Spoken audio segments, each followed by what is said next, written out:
కాలకొండ లోయలో వాసు అనే అనాథ నివసిస్తాడు.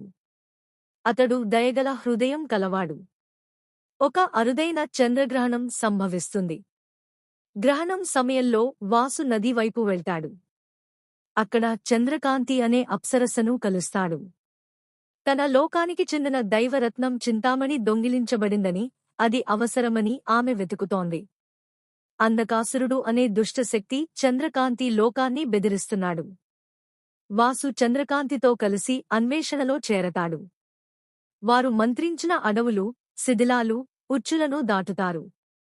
అంధకాసురుడు చీకటి శక్తులను ప్రయోగిస్తాడు. ఆమె వాసు పట్ల ఊహించని భావోద్వేగాలను, ఆప్యాయతను అనుభవిస్తుంది. దైవ నియమాలకు కట్టుబడి తన ప్రేమను నియంత్రించుకోవడానికి చంద్రకాంతి పోరాడుతుంది. అంధకాసురుడు వారిని చిక్కుకున్నప్పుడు వాసు ఆత్మత్యాగం చేస్తాడు. వాసు తన ప్రాణాన్ని పణంగా పెట్టి చింతామణిని రక్షిస్తాడు, నిజమైన ప్రేమను చూపిస్తాడు. అతని మరణం మానవ ప్రేమ గురించి దేవతల మండలిని ఆలోచింపజేస్తుంది.